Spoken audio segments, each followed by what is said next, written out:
guys, welcome back to my YouTube channel.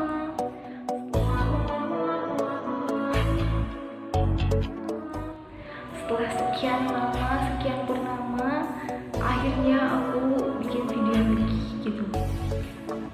Udah lama banget rasanya mau bikin video. Akhirnya pada kesempatan kali ini aku bikin video lagi yang pastinya tentang ilmu-ilmu dalam bidang psikologi yang bakal aku jelaskan. Cuma sedikit berbeda dengan video-video sebelumnya. Kalau video sebelumnya aku membahas tentang psikologi kepribadian, kayak teori-teori psikologi kepribadian yang berhubungan dengan tokoh-tokoh yang bersangkutan gitu. Pada kesempatan kali ini aku akan menjelaskan tentang gangguan-gangguan dalam psikologi gitu. Apa aja sih gangguan dalam bidang psikologi itu? Contohnya kayak gangguan kepribadian, gangguan kecemasan, gangguan yang berhubungan dengan IT, gangguan yang berhubungan dengan zat, terus gangguan makan kayak eating disorder sih, terus gangguan mental gitu. Nah, pada kesempatan kali ini aku akan menjelaskan tentang gangguan mental organis. Ada yang udah tahu gak sih gangguan mental organis itu apa? Mungkin sebagian besar gangguan kurang ada yang tahu tentang gangguan mental organis, apalagi yang masih awam dalam psikologi. Mungkin tidak tahu, mungkin paling cuma gangguan mental, gangguan kepribadian kayak gitu. Nah, sebelum menjelaskan tuh aku minta maaf dulu kalau misalkan penjelasan aku salah atau ada yang salah-salah. Aku mohon koreksinya bisa komen di bawah ini buat koreksinya ya. Aku akan terima saran kalian semua. Oke, langsung aja ke materinya. Let's go. Ada yang udah tahu gak sih gangguan mental organik itu apa? Gangguan mental organik itu gangguan mental yang berkaitan dengan penyakit atau gangguan sistemik atau otak yang dapat didiagnosis tersendiri gitu.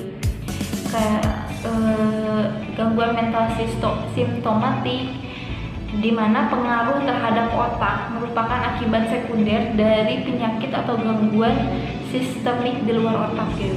Jadi ini tuh berkaitan dengan otak gitu, kayak gangguan yang berhubungan dengan otak gitu. Contohnya tuh kayak gangguan fungsi kognitifnya nanti terganggu, gangguan sensoriumnya, terus gangguan kayak persepsi itu nanti terpengaruh gitu. Jadi daya ingatnya gitu nanti berpengaruh gitu dari gangguan ini.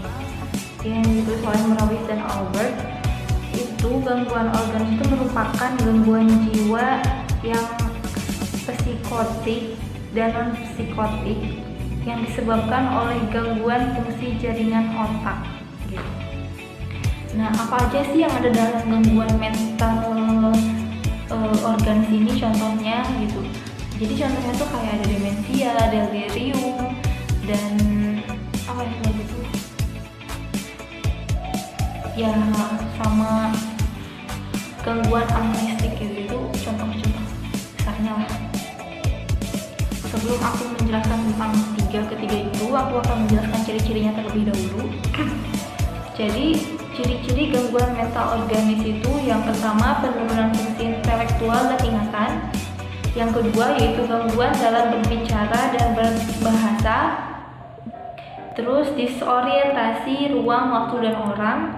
Lalu adanya gangguan motorik, mengalami gangguan dalam membuat keputusan, emosi, perasaan menjadi tidak stabil, dan kepribadian yang berubah dan menyimpang gitu.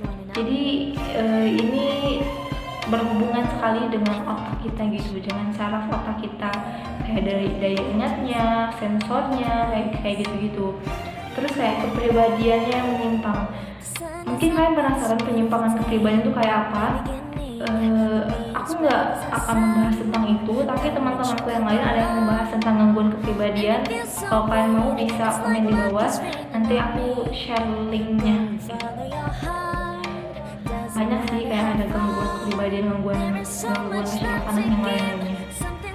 Kalian komen di bawah. Langsung aja aku akan menjelaskan tentang yang pertama yaitu demensia. Apa sih demensia itu? Let's go. Oke, langsung aja yang pertama aku akan menjelaskan tentang demensia. Jadi demensia itu ada turunnya lagi, kayak demensia pada penyakit Alzheimer, demensia vaskular, dan lain-lainnya. Yang pertama, aku akan menjelaskan tentang demensianya itu sendiri. Demensia merupakan suatu sindrom akibat penyakit atau gangguan otak yang biasanya bersifat kronik progresif, di mana terdapat gangguan fungsi luar kortikal yang multiple atau multiple higher cortical function, termasuk dalamnya kayak daya ingat, terus daya pikir, orientasi, daya tangkap, dan lain-lainnya gitu. Umumnya disertai dan ada kalanya diawali dengan kemerosotan dalam pengendalian emosi, perilaku sosial atau motivasi hidup. Jadi biasanya awal itu kayak emosinya terganggu gitu. Gejalanya tuh kayak gimana sih? Terus gejalanya tuh adanya penurunan kemampuan daya ingat dan daya pikir yang sampai mengganggu kegiatan sehari-hari seseorang gitu. Kayak mandi, berpakaian, dan lain-lainnya itu kan kayak kegiatan yang biasa dilakukan setiap hari gitu kan. Terus gejalanya itu kayak tidak ada gangguan kesadaran, sama gejala dan disabilitas sudah nyata untuk paling sedikit 6 bulan. Jadi gangguan-gangguan itu dialami seenggaknya itu paling sedikit itu 6 bulan gitu. Itu bisa disebutkan mungkin demensia gitu dari buku. Nah, untuk demensia pada penyakit Alzheimer itu gejalanya, jadi pastinya ada gejala demensia itu sendiri yang tadi aku jelaskan gitu. Terus onset bertahap dengan deteriorasi lambat. Tidak adanya bukti klinis atau temuan dari pemeriksaan khusus yang menyatakan bahwa kondisi mental itu dapat disebabkan oleh penyakit otak atau sistemik lain yang dapat menimbulkan demensia gitu. Jadi dalam medis itu nggak ditemukan gitu. Terus tidak adanya serangan apoplektik mendadak atau gejala neurologi kerusakan otak vokal seperti hemiparesis gitu. Itu untuk yang punya penyakit Alzheimer gitu. Lalu demensia vaskular, yang kedua itu demensia vaskular. Jadi yang pertama itu demensia pada penyakit Alzheimer, yang kedua itu demensia vaskular. Gejalanya itu terdapatnya gejala demensia pastinya, lalu adanya gangguan fungsi kognitif biasanya tidak merata, mungkin terdapat hilangnya daya ingat, gangguan daya pikir, gejala neurologis vokal, dan lain-lainnya gitu. Terus onset yang mendadak atau deteriorisasi yang bertahap disertai adanya gejala neurologis vokal meningkatkan kemungkinan diagnosis demensia vaskuler. Nah, tadi kan dijelaskan ada gangguan demensia vaskular, ada gangguan demensia pada penyakit Alzheimer. Nah, selain pada penyakit Alzheimer tuh ada gangguan demensia pada penyakit lainnya kayak penyakit Pick, penyakit Huntington atau Parkinson atau yang lain-lainnya. Itu bukan jelasinnya satu-satu karena takutnya terlalu lama juga videonya. Kalau kalian penasaran, kalian bisa baca buku PPDKC 3 DSM 5, itu buku tentang gangguan psikologis. Murah sih harganya kalau pas aku beli, tapi gak tahu sekarang berapa harganya. Jadi contohnya tuh bukunya kayak gini. Ini bukunya, ini referensi aku. Kalian bisa cari bukunya, itu referensi aku video ini. Oke, langsung next saja ke yang selanjutnya. Oke, jadi yang keempat tadi, karena yang pertama kan demensia pada penyakit Alzheimer, yang kedua yaitu demensia vaskular, yang ketiga demensia pada penyakit lainnya yang gak aku sebutin itu. Lalu yang keempat yaitu delirium bukan akibat alkohol atau psikoaktif lainnya. Jadi gejalanya itu kayak gangguan kesadaran dan perhatian. Contohnya tuh dari taraf kesadaran berkabut sampai dengan koma gitu.